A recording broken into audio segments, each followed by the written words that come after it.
mi máa lọ pa mú padà wá jẹmọ́sà ẹ̀ létí àmọ́ ká má gbàgbé ẹni àdèmọ́lẹ̀ Olúmídé Awólọ́wọ̀ ń bẹ pẹ̀lú mi ṣé kí ni ìwọ̀n lọlẹ̀ mọ́. Kò lọlẹ̀ sà. Àga tèmi jókòó sí látàárọ̀ tí mo lé téńté Olúmídé jókòó àfihàn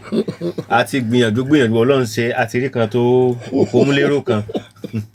Ẹ̀lẹ́. Ẹ kálẹ́. Ẹ káàbọ̀. Yes sir. Báwo ni ó ti àti méèkì owó náà ni àjáàjò tí kálukú tá ń bá kiri. Kò lè yé àwọn èèyàn ń sìn ṣùgbọ́n ó máa yé wọn láìpẹ́. Ó máa yé wọn. Bẹ́ẹ̀ni. Ṣé mọ̀ pé John the Baptist John the Baptist ó kété ẹnìkan ń bọ̀ olùtùnú ayé ni o olùkíní kan ni o ṣùgbọ́n àwọn èèyàn ò gbàgbọ́. Nígbà tí Jésù náà dé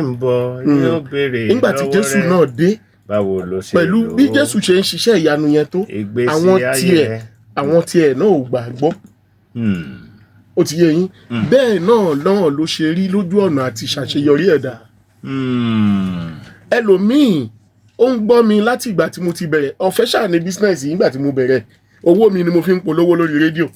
iPhone ni mo ta tí mò ń ṣe lọ́fẹ̀ẹ́ bọ́ nígbà owó yẹn fẹ́ tán mo wá wò pé báwo ni mo ṣe máa wá rówó rédíò máa san ló jẹ́ kí n máa gbowó lọ́wọ́ àwọn èèyàn. Nǹkan tá a wá ń ṣe yìí nǹkan tí oníkálukú wá ń ṣe lójoojúmọ́ òun ni kò sẹ́ni tó lè ní lójúmọ́ kan òun ò jókòó wọn náà tóun fi ń ṣe àfọwọ́fà àti àfọwọ́wọ́ bó ṣe ń wọ sókè ló ń fà wálẹ̀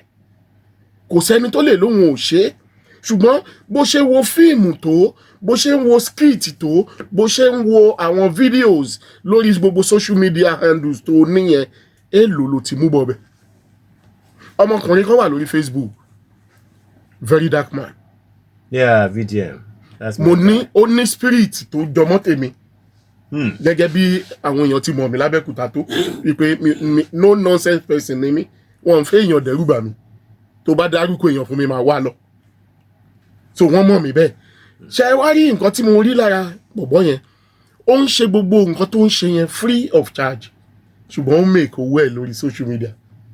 Tó bá ṣe fídíò 10 lónìí lọ́jọ́ kan sà ó kéré jù ẹ̀rí 1.something million views. Tó bá jẹ́ 1 naira ni wọ́n ń san lórí view kọ̀ọ̀kan yẹn 1.something million naira lórí fídíò kan nìyẹn. Ọwọ́ ta ló ti rí ṣe báwọn èèyàn tó ń wò ni. Tó bá wá rí tó bá post fídíò 10 lójúmọ́ that is how much 1.something million times 10 video 10 cool money tí ò láriwo nú. Báwo ni ò ṣe ní ṣiṣẹ́ fáwọn èèyàn lọ́fẹ̀ẹ́ báwo ni ò ṣe ní òun ní activism spirit lára because kì í ṣowó pé ó ń ṣiṣẹ́ làágùn kó tó rí. Ẹ wo Maxwell yes ẹ wo kí ni wọ́n ń pè Markangel bó ṣe wà yẹn sà ibi lára àwọn top earner lórí social media Markangel jẹ́ number 1 ṣùgbọ́n ó lóun fẹ́ kọ́ àwọn èèyàn ní nǹkan tèmi ń ṣe yìí èmi náà lọ click link yẹn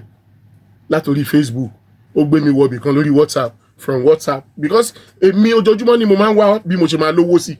bí ìgbà tí mò ń dẹ páńpẹ́ oríṣiríṣi ilẹ̀ ni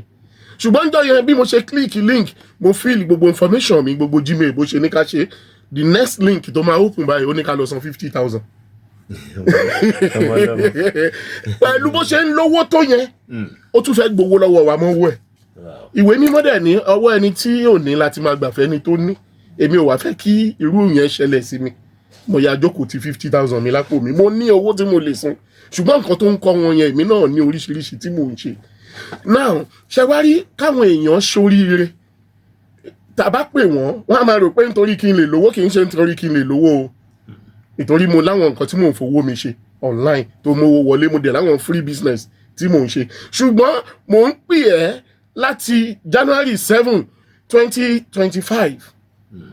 tí mo ti wọnú business máa wo fídíò bí token mò ń pè ẹ́ pé kó wá ṣoríire ni WhatsApp number tó máa lọ send Lágelú sí bó ṣe ń gbọ́ mi Lágelú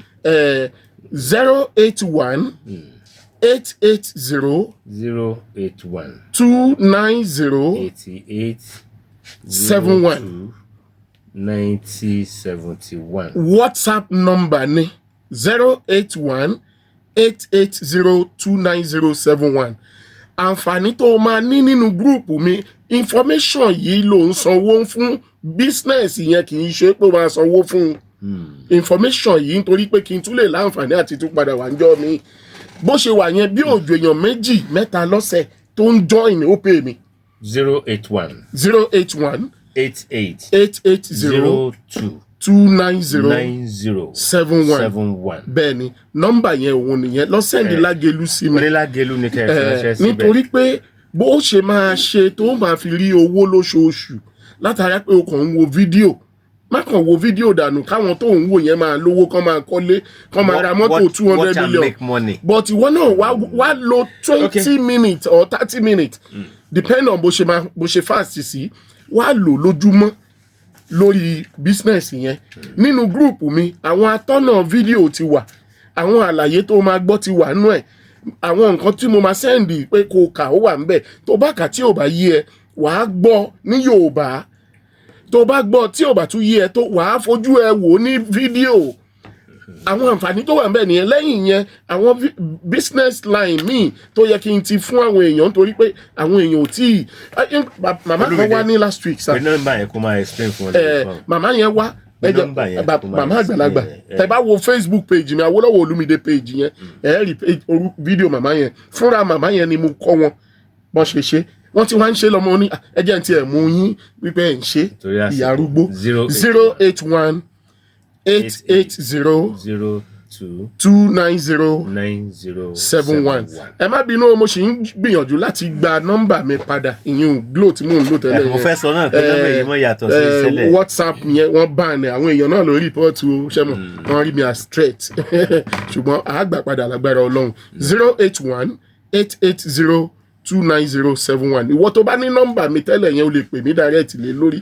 ẹ ṣeun ẹ má bínú lọ́la ní 7-11 ẹjẹ́ àpàdé lọ́la ní 7-11 E3 lóyún ọ̀nà Kúọlá lórí Akálàká tó dé Ọlákúnlé junction yẹn